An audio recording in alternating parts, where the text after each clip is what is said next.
İnsanlar Dubayda daşınmaz əmlak haqqında ilk dəfə eşidəndə onların beynində adətən iki fərqli fikir yaranır.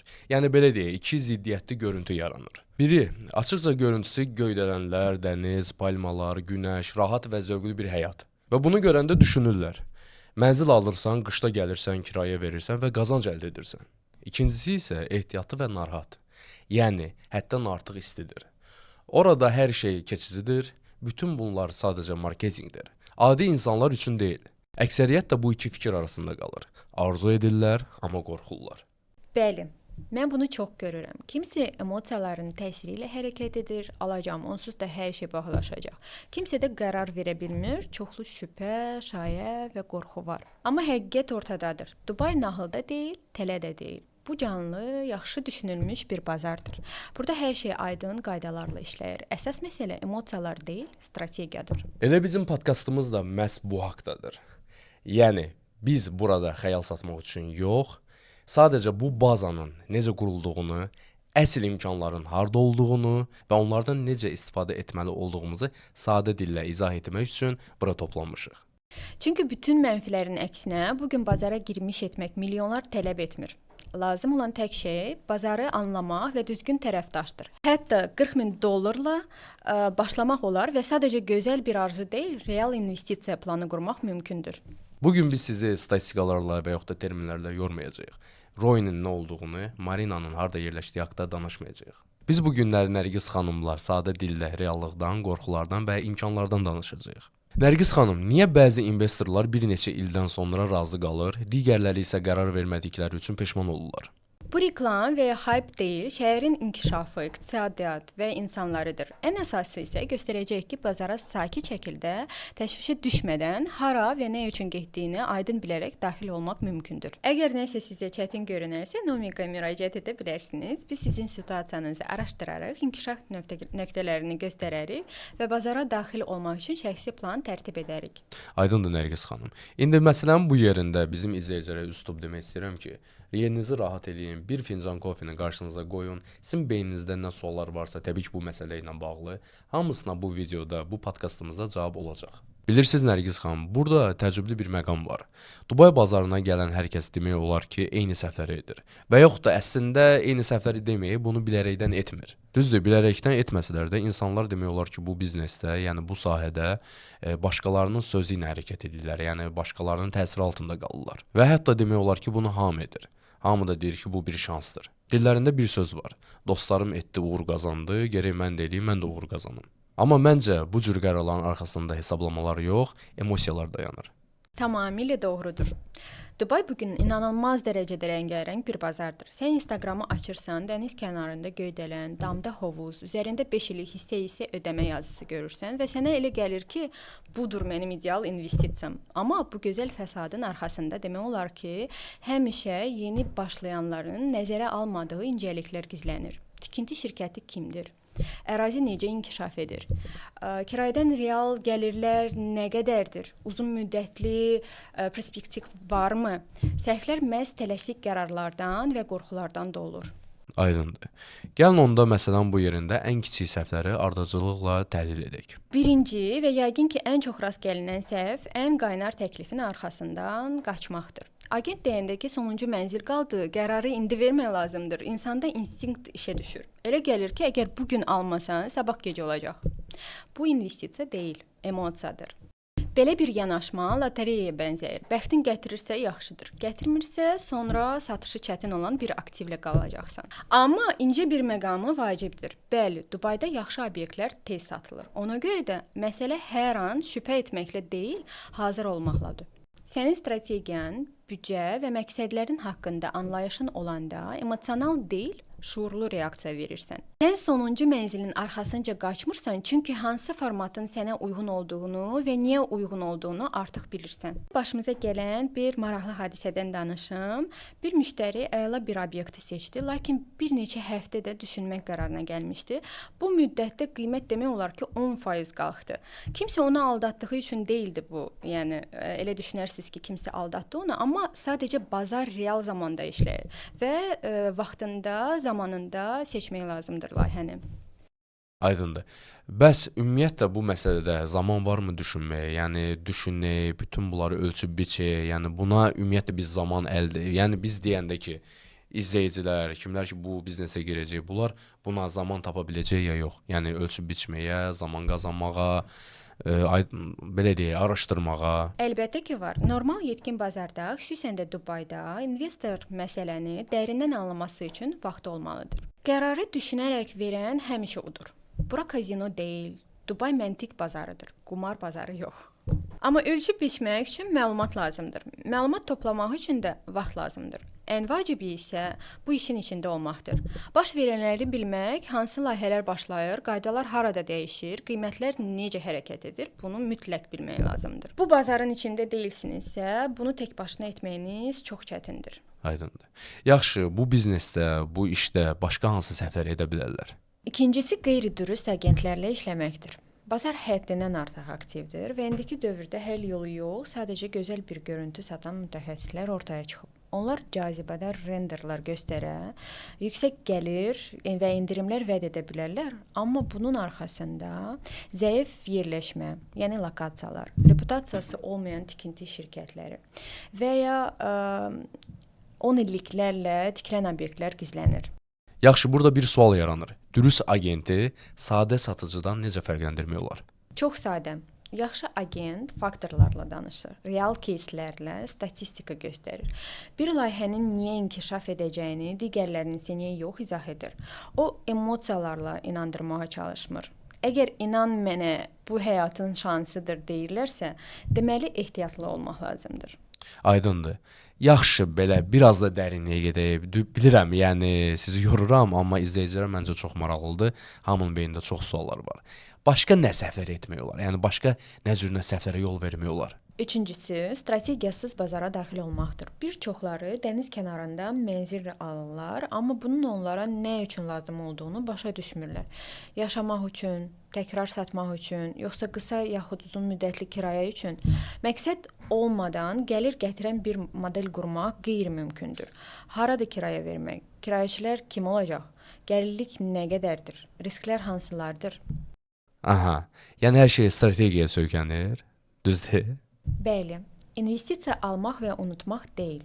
Bu hara getdiyini, məqsədləri və onlara necə nail olacağını anlamaqdır.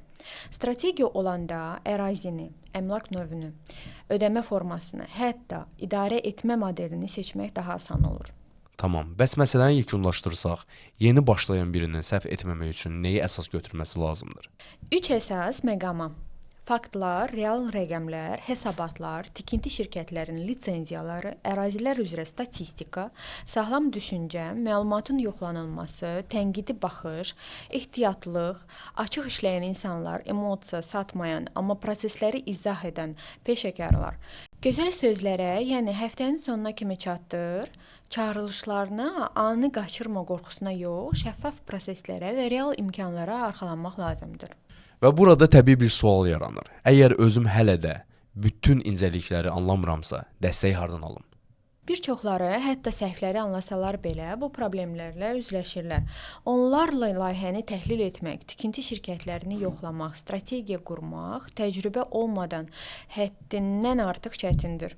Nomikada biz bütün prosesi öz öhdəliyimizə götürürük.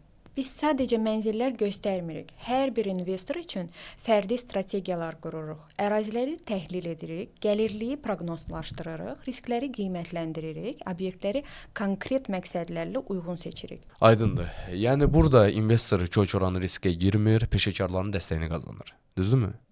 Bəli Fərid bəy, ən əsası isə insan əminlik qazanır. Onun kapitalı qorunur, hər bir əməliyyat şəffafdır və gəlir proqnozlaşdırılandır.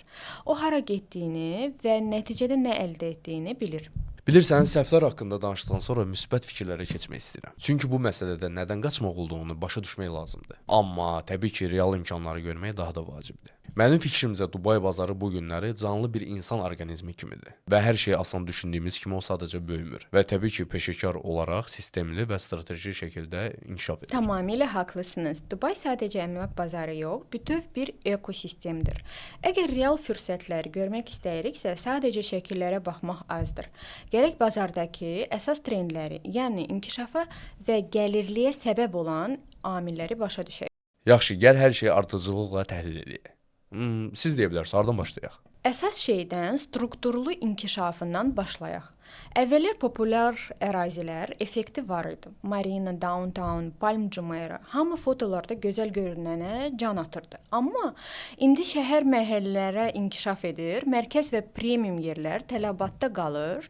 Lakin əsl artım yeni ərazilərdə müşahidə olunur. Dubai Land, Jumeirah Village Circle, GVC, yəni Jumeirah Village Triangle, GVT, Al Furjan, Dubai South və s. Mən sizi anladım. Yaxşı, bəs niyə məhz bu ərazilər?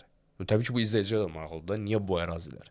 Çünki buralar artıq sadəcə yaşayış yerləri deyil. Orada bütün infrastruktura qurulur. Məktəblər, bağçalar, ticarət mərkəzləri, parklar, idman yerləri, nəqliyyat. İnsanlar bura müvəqqəti yox, daimi yaşamağa gəlirlər və bu da sabit tələbat yaradır. Tamam, gözəl izah idi. İndi burada bir sual da yaranır. Onda inkişaf etmiş ərazilərdə hansısa bir, belə deyim də sizə, ərazini almaq imkanları daha da, Loridə necə deyim bilmirəm, daha da imkanlaşdırır. Yəni sənin qazanmaq imkanları daha da imkanlaşdırırmı? Bəli Fərid bəy. Məsələn, Dubai Hills 2013-cü ildə uzaq və qeyri-müəyyən bir yer sayılırdı. Bugün isə bu illik qiymət artımı 10%-ə qədər olan və əla infrastruktura malik ən etibarlı ərazilərdən biridir. Kim daha əvvəl bazara daxil olubsa, təkcə kirayədən yox, həm də obyektin dəyərinin artmasından gəlir əldə edə bilir. Yaxşı, bəs ikinci trend? Daxili tələbatın artması. Əvvəllər bazarda demək olar yalnız xarici alıcılar idi. İndi isə əməliyyatların getdikcə daha çox hissəsi rezidentlər tərəfindən həyata keçirilir. Yəni Dubayda yaşayan və işləyən insanlar. Bu bazarı daha da dayanıqlı edir. Mövsümi dalğalanmalar azalır, sabitlik artır. Yəni bazar yetkinləşir? Bəli, düzdür. Və bu üçüncü trendə gətirib çıxarır. Tikintinin və infrastrukturun yeni keyfiyyəti. Artıq təkcə fəsad və pəncərədən görünüş vacib deyil. Diqqət planlaşmaya, abadlığa, xidmətə, nəqliyyata çıxışa verilir. Böyük sınaqdan çıxmış tikinti şirkətləri udur. Emaar, Nakhil, Ellington və s. Onlar sadəcə mənzillər deyil, insanların yaşamaq istədiyi kompleks yaşayış ekosistemləri qururlar ki, bu da həm qiyməti, həm də kirayə tələbatını artırır. Yaxşı, bəs tənzimlənmə məsələsi necədir? Yəni bu sualı niyə verirəm? Çünki Dubai əvvəllər tənzimlənməyən bir şəhər adlanırdı. Daha doğrusu insanların beynində elə qalmışdı. Bax, burada dördüncü trend özünü göstərir. Ciddi nəzarət və escrow hesablar. Hər bir tikinti şirkəti xüsusi bank hesabı açmaqla məcburdur. İnvestorların pulları ora köçür və tikinti şirkəti onlara yalnız tikinti faktiki olaraq irəlilədikcə çıxış əldə edir. Əgər tikinti dayansa, pullar bankda təhlükəsiz yerdə qalır. Dövlət hər mərhələ nəzarət edir. Lisenziyalar, icazələr, yoxlamalar. Əvvəlki kimi pul yığıb yoxa çıxmaq imkanı yoxdur.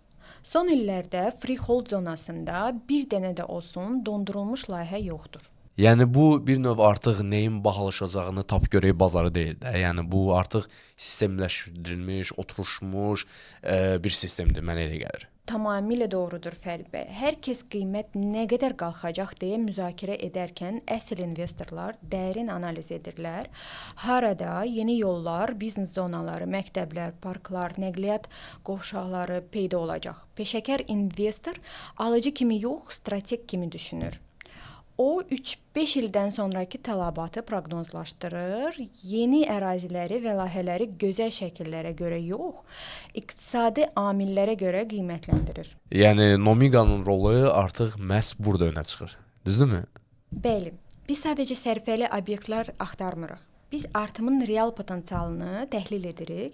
İnfrastruktur harada inkişaf edəcək, hansı ərazilər daha sürətlə böyüyür, kirayə və satışa tələbat harda maksimumdur. Biz sadəcə mənzil almaq yox, kapitalın artan olmasını təmin etmək üçün strategiyanı necə düzgün qurmağı göstəririk. Onda belə çıxır ki, trendlər dəb yox, qərar qəbul etmək üçün bir alətdir. Düzdürmü, Nərgiz xanım? Bəli Fərid bəy. Trendlər qərar vermək üçün əsasdır. Ötəri baxsan, bütün yaxşı imkanları əldən verərsən. Amma şəhərin həqiqi inkişaf istiqamətini başa düşsən, təhlükəsiz şəkildə gözlənilən gəlirlə kapital toplaya bilərsən. Dubay bazarına gələn investorlar adətən özlərinə bir yerdə bir çox problemlər, qorxular, tərəddüdlər də gətirirlər. Və demək olar ki, hamının beynində, daha doğrusu hamının fikrində bu olur ki, yox bu alınmaz, bu vaxtı deyil, hələ tezdir. Yəni belə fikirlər yaranır, belə miflər olur. Yaxşı, bunlardan hansı real faktora dayanır?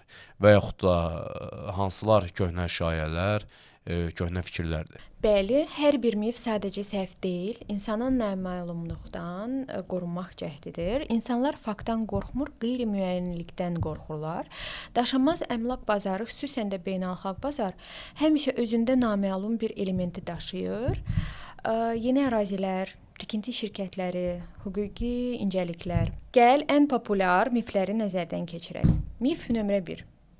Dubayda daşınmaz əmlaka həmişəlik sahib olmaq olmur. Yəni yalnız 99 illik icarə mümkündür. Yox da, yəni bu mif ən uzun ömürlü, yəni ən çox bilinən miflərdən biridir. Nədənsə insanlar buradakı mülkiyyətin onun olmadığını və daha doğrusu müvəqqəti olduğunu 99 ildən sonra dövlət sənin əlinə alacaq. Yəni insanların beynində budur ki, insanlar orada mülkiyyət sahibi olacaqlar. Bu təbii ki, onların deyil, bu müvəqqətidir. 99 ildən sonra dövlət gəlib sənin pulla aldığın mülkiyyəti sənin əlindən alacaq. Əslində hər şey sadədir. Mülkiyyətin iki əsas forması var: freehold və leasehold. Freehold əmlakın həmişəlik vərəsəlik və satış hüququ ilə tamamilə sizə məxsus olmasıdır. Yəni Dubayın demək olar ki, bütün hissəsi bu zonalardan ibarətdir. Marina, Business Bay, JVC, Dubai Land. Bunlardan mənzil alanda tam sahibi olursunuz.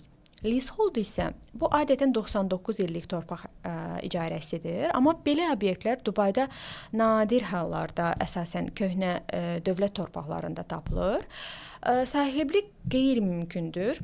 MİFID Dubay haqqında yalnız şayələr dövründən qalmadır. Bugün vəziyyət fərqlidir. Mülkiyyət qanunla tam qorunur və reyestrdə qeydə alınır. Yəni burada bu sual yaradan, yəni daha doğrusu ən önəmli məqam, ən çox sual yaradan məqam budur. Ona görə bunu aydınlaşdıraq və deyək ki, yəni insanlar narahat olmasınlar, rahat mülklərini alsınlar, mülkiyyət sahibi olsunlar. Sabah 99 ildən sonra təbii ki, heç kim bu mülkiyyəti onların əlindən almayacaq. Onların belə deyək, Rusca desək polnu ixtiyarı var ki, öz mülkiyyətlərini özündən sonra gələnlər uşaqlarına, nəvələrinə, hətta onların övladlarına belə miras kimi qoya bilərlər. Yəni buna görə tam arxain olsunlar, tam rahat olsunlar. Tamamilə doğrudur. Və bu köhnə qorxuları aradan qaldıran əsas məqamlardan biridir. Aha, bu iddia əslində tez-tez səslənir. Çünki 2008-ci il böhranını görənlər üçün bu müqayisə əslində çox məntiqlidir. Bəli, konteksti anlamaq vacibdir. 2008-ci ildə həqiqətən köpük var idi. Kreditlər yoxlanılmadan verilirdi. Tikinti şirkətləri çox vaxt lisenziyasız işləyirdi. İnsanlar strategiya və riskləri anlamadan mənzil alırdılar. Bugün vəziyyət tamamilə fərqlidir. Hər bir əməliyyat escrow hesablar vasitəsilə həyata keçirilir. Burada investorun pulu qorunur. Tikinti şirkətləri ciddi nəzarət altındadır. Lisenziyalar və yoxlamalar məcburidir. İnfrastruktur xaotik yox, sistemli şəkildə inkişaf edir. Qiymət artımı dəb və ya spekulyasiya ilə yox, real tələbatla dəstəklənir. Yəni qiymətlərin artması bazarın hələ yeni olmasına irəli gəlir, yoxsa? Düzdür Fərid bəy, qiymətlər indi yavaş, lakin sabit şəkildə artır. Orta artım illik 5-7% təşkil edir və bu hype ilə yox, iqtisadiyyatla dəstəklənir. Yəqin ki, rəsmi olmasa da, yəni məntiqlə düşünsə, hər iki nəfərdən biri düşünür ki, artıq bütün yaxşı əraziləri alıblar, o dəyərli, yaxşı, bahalı ərazilər alınıb. Artıq yəni biz buna gecikmişik, artıq sərmayə ayırmaq, bu işə pul yatırmaq məntiqsizdir. Bu yanlış fikirdir. İnsanlar Marina və ya Downtown-u görüb hər şeyin bununla bitdiyini düşünürlər. Amma Dubay canlı bir şəhərdir. O yalnız qismən reallaşıb. Yeni ərazilər, Dubayland, JVC, JVT, Alfurjan hələ təzəlikcə sürət yığır. İnfrastruktur formalaşdığı, lakin tələbatın artıq stabil olduğu üçün vaxtda ora başlanğıcda daxil olmaq hələ də mümkündür. Məsələn, 2013-cü ildə Dubai Hills haqqında deyilirdi. Uzaqdır, qeyri-müəyyəndir, heç kimə lazım deyil. Bugün bura illik 10%-ə qədər artımı və əla infrastrukturu olan ən etibarlı ərazilərdən biridir. Məsələ gecdirmi? Yox. Hara və kiminlə daxil olmaq məsələsidir. məncə çox vaxt belə düşünürlər. Giriş $1 milyon. Təbii ki, bu mənlik deyil. Dubai yalnız milyonçular üçündür. Reallıq daha sadədir. Bazara giriş 200, maksimum 250 min dollardan başlayır və bu artım potensialı olan bir mənzillərdir. Ən əsası, bütün məbləği dərhal ödəmək lazım deyil. Dubayda çox rahat hissə-hissə ödəniş şərtləri var. Siz tədricən mərhələlərlə ödəyə bilərsiniz. Bəzən hətta açarları alıb köçdükdən sonra da. Əslində siz bazara indi daxil olursunuz, amma ödənişi gələcək gəlir hesabına edirsiniz. Əsas məbləğ yox, strategiyadır. Plansız 1 milyonda kömək etməz. Hesablamalarla daxil olsaz, hətta 40 minlə də kapital qurmağa başlamaq olar. Mif nömrə 5. İdarə etmək çox çətindir, xüsusən də uzaqdan. Bu çox yayılmış qorxudur. İnsanlar düşünürlər ki, gəlmək, kirayəciləri tapmaq, təmirə nəzarət etmək lazımdır. Bugün bu mütləq deyil. İdarə etmə, kirayə vermə, yoxlamalar, hesablaşmalar, hər şey uzaqdan etmək olar. Biz Nomikada satış sonrası dəstək sistemini qurmuşuq. İdarə etmə, icarə, hər şey tam təmin edilir. Deməli, bu miflərin hamısı köhnə məlumatların nəticəsidir. Bəli, bugün bazar şəffaf, strukturlaşdırılmış və idarə olunan bir bazardır. Əsas odur ki, o düşünməyə, hesablamağa və hərəkət etməyə hazır olanlar üçün açıqdır. Biz tez-tez görürük ki, müştəri ilk dəfə alanda çox ehtiyat edirlər. Bu normaldır. Amma əməliyyatların necə getdiyini öz təcrübəsində gördükdən və ilk gəlirini aldıqdan sonra daha inamla növbəti əməliyyatlara daxil olur və maraq daha da artır. Bu başa düşüləndir. Hazırda dünyada həm gəlir, həm də kapitalın, məlumatın və məhfiliyin təhlükəsizliyini təmin edən alternativ bazarlar yoxdur. Biz Nomikada obyektləri və strategiyanı konkret məqsədlərə uyğun seçməyə kömək edirik.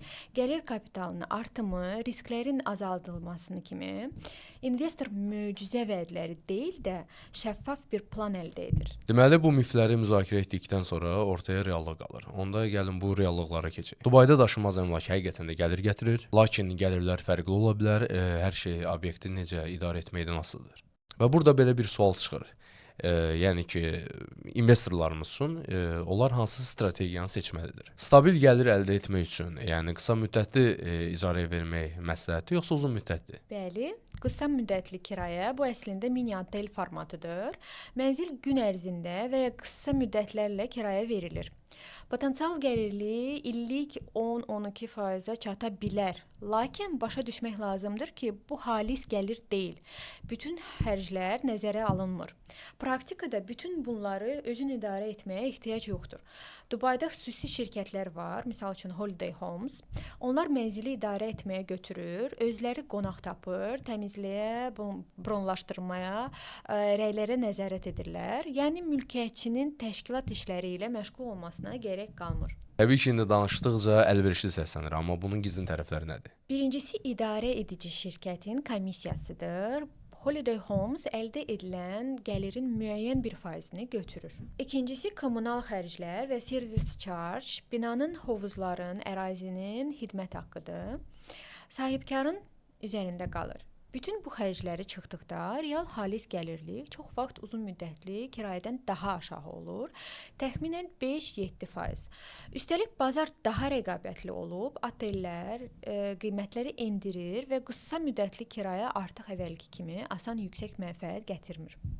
Buna görə də bu strategiya işləyir, əgər yeri, obyekti və etibarlı idarə edici şirkəti düzgün seçsəniz. Onda məntiqlə düşünsək, uzun müddətli kirayə daha ağıllı variantdır, düzdürmü? Bəli, uzun müddətli kirayə rahatlıq deməkdir. Mənzil bir kirayəçiyə 1 il və ya daha çox müddətdə verilir. İllik 5-8% gəlir gətirir və demək olar ki, heç bir iştirak tələb etmir. Yəni qısa müddətli kirayə idarə etmə və nəzarət tələb edən aktivdir. Amma uzun müddətli kirayə sabitlik və proqnozlaşdırılma strategiyasıdır. Yaxşı, bəs düzgün ərazi necə seçək? Daha doğrusu investorlarımız necə seçsin? Qısa müddətli kirayə üçün əsas amil turizm məkanlarıdır. Marina, Downtown, GBR, Palm Jumeirah. İnsanlar üçün dənizin, restoranların, mağazaların və əyləncə yerlərinin yaxınlığında olmağı vacibdir. Orada xərclər çıxılmamışdan əvvəl illik 10-12%-ə qədər gəlirlik əldə etmək olar. Uzun müddətli kirayə üçün isə ekspatlar və ailələr üçün nəzərdə tutulmuş yaşayış və sakit rayonları seçmək lazımdır. Bu misal üçün Jumeirah Village Circle, Arjan, Alfurjan və s. rayonlardır. Yaxınlıqda məktəblər, parklar, nəqliyyat, mağazalar var. Gəlir bir qədər aşağı olsa da minimum risk və idarə etmə ilə daha az əziyyət olur. Sabitlik istəyənlər üçün ideal variantdır. Yəni ki, yüksək gəlir əldə etmək istəyirəmsə, turizm mərkəzi, yox, standart, orta, yəni stabil gəlir əldə etmək istəyirəmsə, CVC və yaxud da Arjan. Bəli, amma nüanslar var. Mərkəzdə yüksək alış qiyməti real gəlirliyi azalda bilər. İnkişaf etməkdə olan rayonlarda isə başlanğıc qiymət daha aşağıdır, amma düzgün strategiya ilə gəlirlik yüksək olur. Üstəlik orada kapitalın artması üçün potensial var. Yəni məktəblər, parklar, ticarət mərkəzləri, nəqliyyat və bir neçə ildən sonra mənzilin qiyməti nəzərə çarpacaq qədər artacaq. Bəs yaxşı, idarə etmə qayğısı olmadan gəlir əldə etmək istəyirəmsə, onda necə? Əmlakın bütün idarə etməsini öz üzərinə götürən agentliklər mövcuddur. Kirayəciləri tapır, təmirə və xidmətə nəzarət edirlər. Siz sadəcə hesabatı və gəliri alırsınız. Xarici investorlar üçün bu ideal variantdır. Biz Nomikada bütün müştərilərimizi alışdan sonra müşahidə edirik, əmlakın idarə edilməsində və kirayəcilərin tapılmasında kömək edirik. Yaxşı, bu məsələni yekunlaşdırsaq, real praktikada gəlir mənbəyi necə əldə olunur? Qısa müddətli kirayə xərclər çıxılmamışdan əvvəl yaxşı idarə etmə ilə illik 10-12% gətirə bilər. Burada risklər daha çoxdur. Uzun müddətli kirayə isə 5-8% gətirir, lakin sabitdir. Əgər buna 2-3 il ərzində mənzilin dəyərinin artımını əlavə etsək, ümumi mənfəət xeyli yüksək olur. Dubayda kirayə gəlirindən vergi yoxdur, kapital artımı vergisi yoxdur, illik mülkiyyət vergisi yoxdur.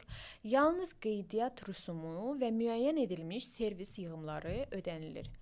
Xalis gəlirlik faktiki olaraq real gəlirliklə üst-üstə düşür. Yəni ki, mənzilin dəyərinin yüksəlməsini də əlavə etsək, ümumi gəlir çox cəlbedici olur. Bəli Fərid bəy, əsas odur ki, məqsədləri başa düşmək, rayonu, mənzilin növünü və idarə etmə üsulunu seçmək lazımdır. Biz investora bütün riskləri, imkanları və bazarın xüsusiyyətlərini nəzərə alaraq istənilən məqsəd üçün ən yaxşı obyekti seçməyə kömək edirik. Onda belə çıxır ki, investorlarımız miflərdən qurtulduqdan sonra düzgün strategiyaya yönəldikdən sonra rahat və cəlbedici, daha qazanclı gəlir əldə edə bilər. Düzdürmü? Tamamilə doğrudur.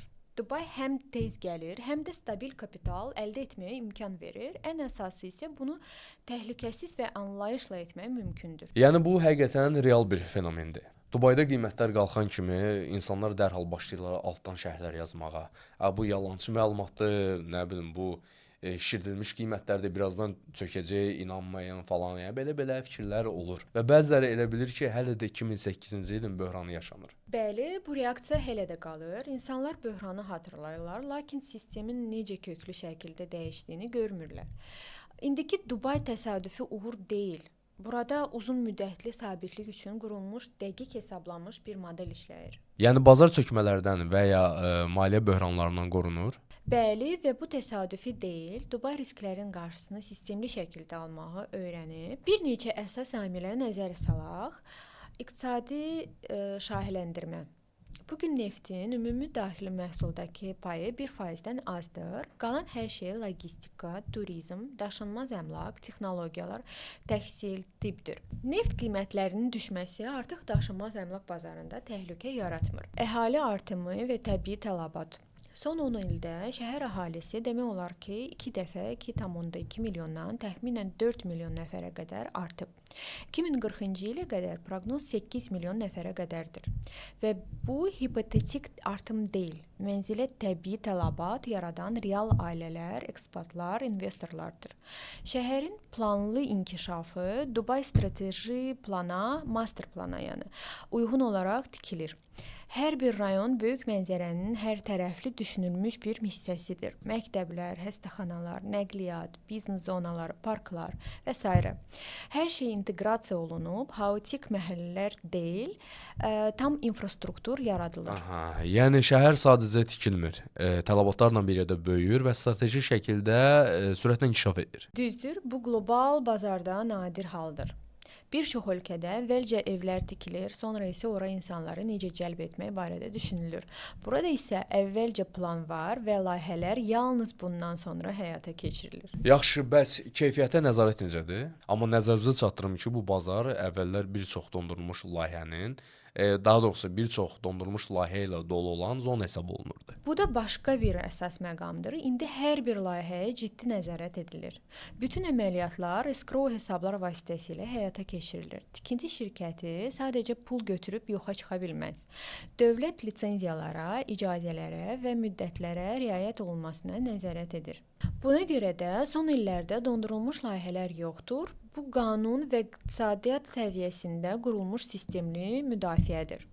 Yaxşı, bəs kreditlər və yaxud da ipotekalar necə? Çünki böhranlar bir çox vaxt yığılmış borclardan sonra yaranır.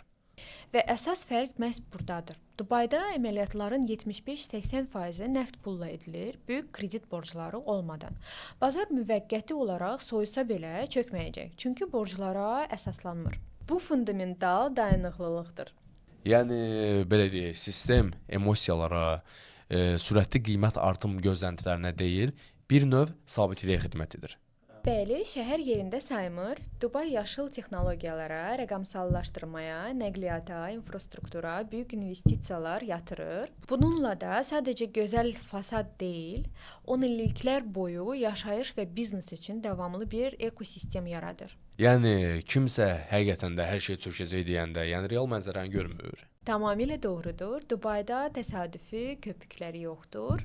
Bazar spekulyasiyalara deyil, struktur, qaydalar və strategiyaya əsaslanır. Buna görə də fondlar, böyük investorlar və kapitalını qorumaq istəyən ailələr Dubayı seçirlər. Gözəl görünüşə görə deyil, uzun müddətli sabitliyə görə. Və bu bazarın hər il daha da güclənməsinin, investorların daha da inamlı olmasının səbəbidir. Bəli, Dubay bazarının dayanıqlığı bunların nəticəsidir. Düşünülmüş iqtisadi model, şəhərin planlı inkişafı, sistemli nəzarət və escrow hesablar, kredit risklərin minimuma endirilməsi. Hər bir amil özlüyündə müdafiə yaradır, lakin onlar birlikdə kapitalın sadəcə qorunduğu deyil, həm də uzun müddətdə işlədiyi və böyüdüyü investisiya mühiti formalaşdırır. Yəni Dubaya investisiya etməklə investor təkcə gəlir deyil, həm də rahatlıq, inam, uzun müddətli planlar qurmaq imkanı yaradır. Düzdür. Dubayda kapital qorunur, idarə olunur və iqtisadiyyatla birlikdə artır. Bu onu digər qlobal bazarlardan fərqləndirən əsas məqamdır. Maraqlı bir məqam var. İllər öncə investorlar daha çox Amerika, Türkiyə və Avropa bazarlarına baxırdılar. Hər kəs adi məntiqə əsaslanırdı. Harda yaşamaq rahatdır, harda risk azdır, harda gözəldir. Və təbii ki, seçim böyük görünürdü. Amma bugün trendlərinə baxsaq və daşınmaz əmlakla bağlı həmişə, hər an eyni şey eşidirik. Dubai, Dubai, Dubai, böyük Dubai. Sualınız tamamilə məntiqlidir. Həqiqətən də ilk baxışdan çoxlu variant var. Dənizi olan Türkiyə, tarixi, mədəniyyəti və stabil hüquq sistemi olan Avropa və məhz burada Dubay əsas parametrlər üzrə qalib gəlir. Gəlin investorların adətən nəzərdən keçirdiyi istiqamətlər üzrə təhlil edək. Türkiyə uzun müddətdir özünü aşağı giriş həddi olan ölkə kimi reklam edir. Dəniz kənarında mənzillər, sərfəli qiymət. Əvvəlcə hər şey çox asan görünür. Lakin bu xarici cəlbedici fasadın arxasında investorun alışdan sonra öyrəndiyi risklər gizlənir. Valyuta həddən artıq qeyri-stabildir. Məsələn, Türkiyə lirəsi son 5 ildə dəyərini 4 dəfədən çox itirib. Təsəvvür edin, siz $200.000 obyekt almısınız. Bir neçə ildən sonra dollara geri çevirəndə dəyər demək olar ki, 4 dəfə azalır. Hökumət qərarları bir gecədə dəyişə bilər. Yeni qanun, yeni məhdudiyyət, vergilərin dəyişdirilməsi və investisiyanız dərhal az sərfəli olur. Kirayə və kapital artımından yüksək vergilər. Bu xalis gəliri demək olar ki, 2 dəfə azaldır. Əcnəbilər üçün ərazi məhdudiyyətləri. Siz ev alsanız belə, onu həmişə sərfəli qiymətə kirayə verə və ya sata bilməzsiniz. Yəni bazara asanlıqla daxil olmaq olar, amma sonra sərfəli qiymətlə satmaq daha çətindir. Bəli, bir çox investor bu problemlə üzləşib. Ucuz aldım, amma satış çətindir. Buna valyuta risklərini də əlavə etsək, aşağı giriş həddi üstünlük olmur. Hətta bəzən zərərlə nəticələnir. Avropa, İspaniya, Portuqaliya, Kipr emosional investisiyadır. Gözəl yaşayış, dəniz, qədim küçələr, sabitlik.